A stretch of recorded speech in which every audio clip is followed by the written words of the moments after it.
सह्याद्रीच्या कुशीत वसलेला शूरवीर सुभेदार तानाजी मालुसरे यांच्या शौर्याची गाथा सांगणारा छत्रपती शिवाजी महाराज यांच्या पदस्पर्शाने पावन झालेला पुण्यापासून अवघ्या 35 किलोमीटर अंतरावर असलेला सिंहगड किल्ला आपल्या भक्कम बांधकाम, उंच बुरुज आणि तटबंदीमुळे आजही अभिमानाने उभा आहे. चला तर मग या इतिहासाच्या साक्षीदाराला जवळून अनुभवूया. सिंहगडच्या प्रवासाला सुरुवात करूया. वेलकम बॅक मित्रांनो. आज आम्ही आलो आहे सिंहगड किल्ल्यावर. तर या किल्ल्यावर कसं यायचं, किती खर्च येईल, ही सर्व डिटेल्स आम्ही व्हिडिओमध्ये सांगणार आहे. तर ही व्हिडिओ खूपच भारी होणार आहे. चला तर मग व्हिडिओला सुरुवात करू. मित्रांनो, सिंहगडला जाण्यासाठी सर्वात जवळचं स्टेशन हे पुणे जंक्शन आहे. आणि जर तुम्ही मुंबईवरून येत असाल तर दादर आणि CSMT स्टेशनवरून पुण्यासाठी खूप ट्रेन्स अवेलेबल आहेत. तर आता आम्ही आलो आहे CSMT स्टेशनला आणि आता आम्ही 10:40ची सिद्धेश्वर एक्सप्रेस पकडणार आहे, जी आम्हाला 3 तासामध्ये पुणे जंक्शनला सोडेल. तर तिथून पुढे कसं जायचं हे आम्ही व्हिडिओमध्ये सांगूच. तर ही व्हिडिओ पूर्ण बघा. तर चला पुढचा प्रवास सुरू करूया.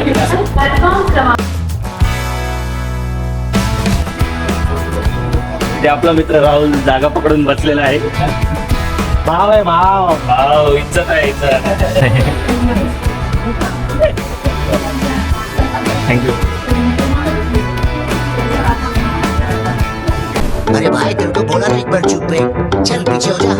अरे तो रुक रे, ये कुछ ज्यादा ही बोल रही है.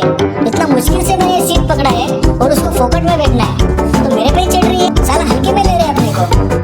अरे हल्का ही है तू, इधर से फूक मारेंगे ना तू ट्रेन से बाहर उड़ जाएगा. अरे चुप ना बाबा, तेरे को क्या ज्यादा समझ आ रहा है क्या? उनको चुप रहने बोलो ना, मेरे को क्या बोल रहे हो? मैं तो मस्त सोया था, तुम ही इधर आए गिर करने. अरे कहाँ फंस गया मैं इनके बीच. मित्रांनो, आता आम्ही पोहोचलोय पुण्यावरून स्वारगेटला जाण्यासाठी गव्हर्नमेंट बस जी आहे इकडची ती 5:30 वाजता सुरू होते. आणि आता वाजले 3 आणि आता तर काही बस आहेत नाही. तर आम्ही आता पहिला इथून ऑटो पकडून जाणार आहे स्वारगेट बस स्टँडला आणि तिकडे गेल्यावर ठरवणार आहे की बाबा कुठली बस भेटेल सिंहगड बेस विलेजला जायसाठी. मग तोपर्यंत चला आपण ऑटोने जाऊया स्वारगेट बस स्टँड. ठीक. स्वारगेटला जाऊया.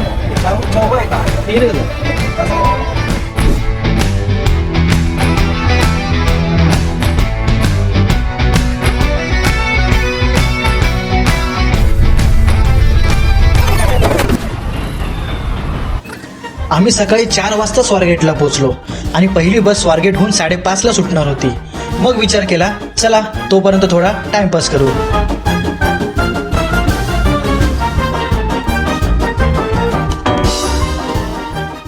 तर मित्रांनो, आता आम्ही स्वारगेट बस डेपोला आलो आणि बस डेपोच्या ऑपोजिटला ब्रिज खाली आहे ना PMPL बसचा बस स्टॉप आहे. आणि तिथूनच आपल्याला सिंहगडच्या पायथ्याशी जाणारी बस भेटणार आहे. तर 5चा टायमिंग सांगितलं आम्हाला कंडक्टरने. आता वाजले तर 4:45, तर 15 मिनिटं आहेत.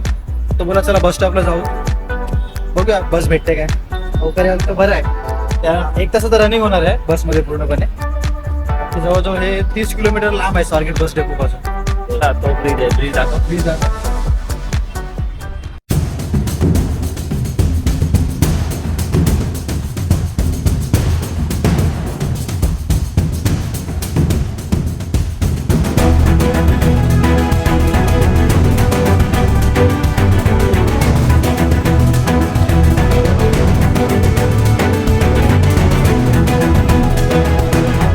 आता सिंहगडला जाणारी बस पकडली आम्ही. पटपट बोला, सुट्टे पैसे द्या. 60 रुपये पर. सिंहगडच्या पायथ्याशी येऊन सर्वात आधी मिसळपाव आणि चायवर ताव मारला, कारण रिकाम्या पोटी ट्रेक करणे आमच्याने तर शक्यच नाही. कशी आहे? तर ते बघा आपलं आजचं टार्गेट, ते आहे तिथे वरती. तर चला मग. मित्रांनो, आता आम्ही पोहोचलोय सिंहगडच्या पायथ्याशी. तर इथून आपली मेन ट्रेक चालू होते. भाई आता सुरू होते का तर बघूया. जसं ट्रेक सुरू केला तसं आमचे पाय जड होऊ लागले, कारण जवळ 6 महिन्यानंतर आम्ही ट्रेक करत होतो. काही असो, ट्रेक तर पूर्ण करायचंय. सिंहगडला जाण्यासाठी 2 प्रमुख मार्ग आहेत. सिंहगड गाव मार्ग साधारण 2.7 किलोमीटर लांब असून मध्यम कठीण आहे. हा मार्ग पूर्ण करायला 1.5 ते 2 तास लागतात. दुसरा मार्ग म्हणजेच डायरेक्ट किल्ल्याच्या पायरी मार्गाजवळ प्रायव्हेट वाहनाने किंवा शेअर टॅक्सीने जाता येते. या मार्गाने तुम्ही थेट किल्ल्याच्या माथ्याशी पोहोचता.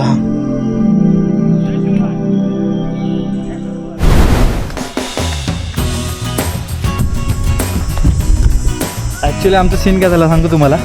काय झालं? आम्ही त्या रस्त्याने जायचं ठरलं. हां, तो रस्ता सरळ जातो पाहिजे डायरेक्ट बरोबर. एकदम टॉप गेला.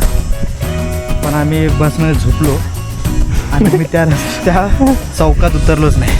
हां, आणि आलो आणि इथे हा पाहिजे बरोबर. सिद्धेश्वर हॉटेलजवळ. त्यामुळे आम्हाला ही ट्रेक पूर्ण झोपतच करावं लागली.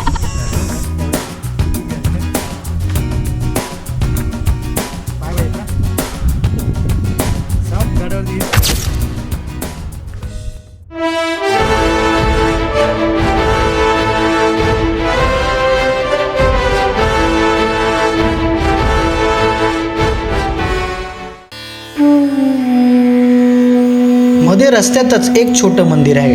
कोणत्या देवाचं आहे हे माहीत नाही. तुम्हाला माहीत असेल तर कमेंटमध्ये नक्की सांगा. लिंबू सरबत प्यायलोय तिघं पण एनर्जीसाठी. लिंबू सरबतवाले काका चांगले होते. भरपूर गोष्टी सांगितल्या त्यांनी. थोडा एक्सप्रेस केला रोड कसा आहे, कसा असेल तुमचा ट्रेक. तर त्याचाच कॉन्फिडन्स घेऊन चढतं आता. बघू. जसजसं सूर्य डोंगरातून वर येऊ लागला तसं ऊन वाढायला लागलं आणि उन्हामुळे 1.5 तासाचं अंतर हे 2 ते 2.5 तासाचं कधी झालं हे कळलंच नाही. अखेर आम्ही किल्ल्याच्या माथ्याशी पोहोचलोच. चला मसाला पेरू खाऊन गड भ्रमंती सुरू करूया. मित्रांनो आता पुणे दरवाजाला पोचलोय. तर व्ह्यू बघा त्यांनी. किल्ल्याला 2 प्रमुख दरवाजे आहेत. हा जो समोर दिसतोय तो आहे पुणे दरवाजा. पार्किंग पासून पुढे आल्यावर सर्वात पहिला आपल्याला हा पुणे दरवाजा दिसत आहे. तुम्ही बघू शकता या दरवाजाचं तोंड पुण्याच्या दिशेला असल्या कारणाने याला पुणे दरवाजा असे नाव देण्यात आले.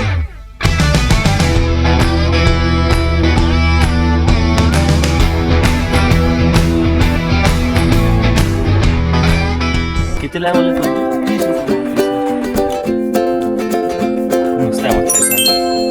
टेस्ट कर. हा आहे संपूर्ण सिंहगड किल्ल्याचा नकाशा.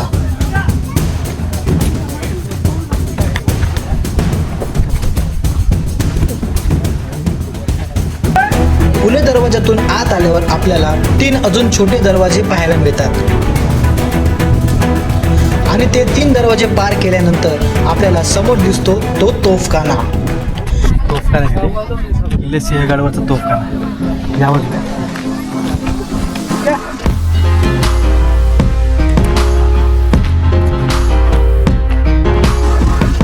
सिंहगडावरील तोफखाना अजूनही चांगल्या अवस्थेत आहे. म्हणजेच त्याच्या भिंती या अजूनही मजबूत आहेत.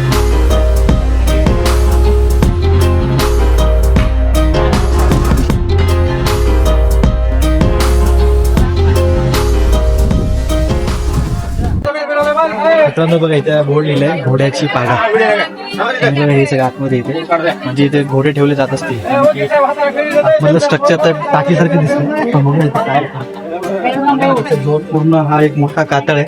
तुम्ही पूर्ण कोरून बनवले. तुम्ही याचे चिनी हातोडीचे तुम्ही घाव पण बघू शकता. म्हणजे पूर्वीच्या काळामध्ये कसं होतं हे पूर्ण त्याला डोंगरला पूर्ण पोखरून काढू. हे एक छोटे प्रवेशद्वार असलेले गुहेसारखे ठिकाण आहे जिथे पूर्वी सैन्याचे घोडे बांधले जात असत आणि तिथे पाण्याची टाकी देखील आहे. सैन्याच्या काळामध्ये घोडे. घोड्याची जागा.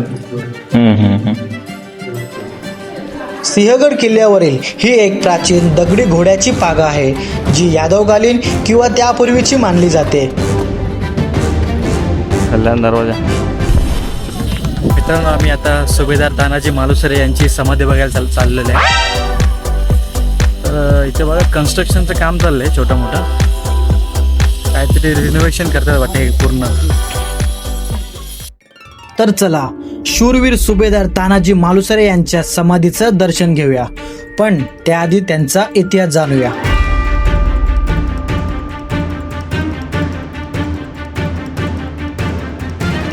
सिंहगड किल्ल्याचा इतिहास 2000 वर्षाहून अधिक जुना आहे, पण या किल्ल्याचा सर्वात तेजस्वी अध्याय 1670 साली लिहिला गेला, जेव्हा छत्रपती शिवाजी महाराजांनी हा किल्ला मुघलांच्या तावडीतून परत मिळवण्याचा निर्धार केला. तेव्हा या मोहिमेचे नेतृत्व पराक्रमी तानाजी मालुसरे यांनी केले आणि आधी लगीन कोंड्यानाचं मग माझ्या रायबाचं म्हणत आपल्या शूर मावळ्यांसह त्यांनी रात्रीच्या काळोखात कड्यांवरून किल्ल्यावर चढाई केली. या संघर्षात जबरदस्त लढाई झाली, तलवारी झंकारल्या, बाणांचा वर्षाव झाला, रक्त सांडले. तानाजीने मृत्यूला सामोरे जात किल्ला जिंकला आणि हा किल्ला परत स्वराज्यात आला. पण या लढाईत त्यांचा प्राण गेला आणि हीच ती जागा जिथे त्यांनी शेवटचा श्वास सोडला. मरणाच्या शेवटपर्यंत त्यांनी आपली तलवार काही सोडली नाही. अखेर मृत्यूला सामोरे जाऊन त्यांनी हा किल्ला जिंकून छत्रपती शिवाजी महाराजांना दिलेले वचन पूर्ण केले. ही बातमी ऐकून शिवाजी महाराजांना धक्काच बसला. त्यांनी दुःख भरल्या शब्दात म्हटले, गड आला पण सिंह गेला. या पराक्रमाचा सन्मान म्हणून कोंढाण्याचे नाव सिंहगड ठेवण्यात आले.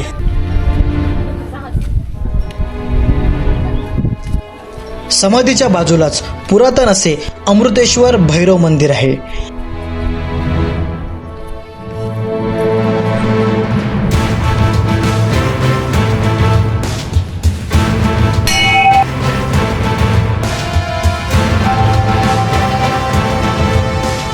मंदिराच्या गाभाऱ्यात काळ्या पाषाणातील 2 मूर्त्या ह्या अतिशय सुंदर आणि सुबक आहेत.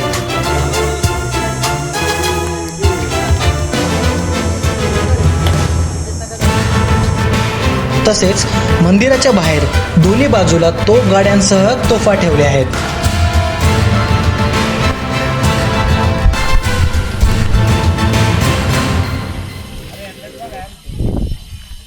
मित्रांनो, सिंहगडावरती भरपूर पाण्याची टाकी आहेत, पण ही जी एक टाकी आहे ना त्यामध्ये अजूनही पिण्याचं पाणी आहे आणि एकदम पाणी निवळ आहे. तुम्ही बघू शकता एकदम नितळ पाणी आहे, त्या पाण्याच्या आतलं पण दिसतं. ते म्हणतात ना क्रिस्टल क्लिअर पाणी. Crystal clear. राईट.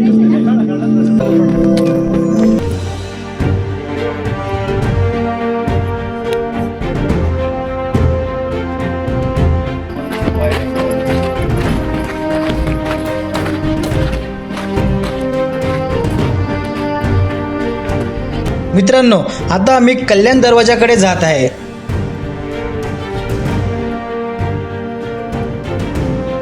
तो बघा समोरच तिथे खालच्या बाजूला कल्याण दरवाजा दिसत आहे. हा दरवाजा कोकणच्या दिशेला असल्या कारणाने याला कल्याण दरवाजा असे नाव देण्यात आले.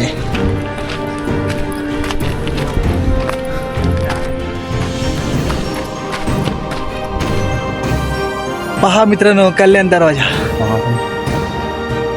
360 व्ह्यू. वा, हेच तर बघायसाठी आपण मुंबईवरून पुण्याला आलो ना. यासाठीच तर केला होता अट्टहास. सुंदर व्ह्यू. मला हत्यांनी केला होता आता. आणि हा बघा, हा आहे प्रॉपर म्हणजे एकदम प्रॉपर कल्याण दरवाजाचा व्ह्यू. याचं पूर्ण डागडुचीचं काम चालू आहे. हा तसा पिलर त्यांनी बांधलाय ना बुरुज, त्याचा सेम टू सेम हा लेफ्टवाला पण बुरुज लोक बांधणार आहेत. आणि त्याचंच काम चालू आहे. म्हणजे आता येणाऱ्या काळामध्ये तुम्हाला दिसूनच जाईल ते. बघा इथे पण काम चालू केलेलं नाही, इथे पण बुरुजाचं बांधकाम चालू आहे. तर बुरुजावर तुम्हाला ह्या 2 गॅप दिसत आहे बघा. ही एक गॅप आहे आणि एक इथे एक गॅप आहे. ठीक आहे, आणि इथे सुद्धा गॅप आहे. ही जी गॅप आहे ही कशासाठी आहे तुम्ही आम्हाला कमेंटमध्ये नक्की सांगा.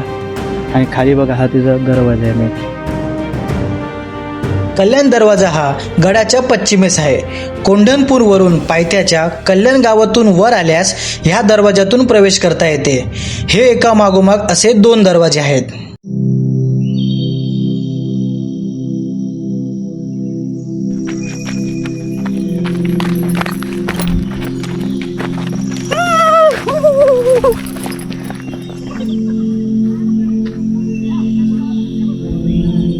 राजस्थानी पद्धतीची रंगीत देवळासारखी जी घुमटी दिसत आहे ती छत्रपती राजाराम महाराज यांची समाधी आहे. समाधीच्या बाजूलाच 2 पाण्याची टाकी आहेत, परंतु सध्या यातील पाणी पिण्यायोग्य नाही. हा आहे लोकमान्य टिळकांचा बंगला. रामलाल नंदराम नाईक यांच्याकडून खरेदी केलेल्या जागेवरच्या ह्या बंगल्यात बाळ गंगाधर टिळक येत असत. 1915 साली महात्मा गांधी व लोकमान्य टिळक यांची भेट याच बंगल्यात झाली.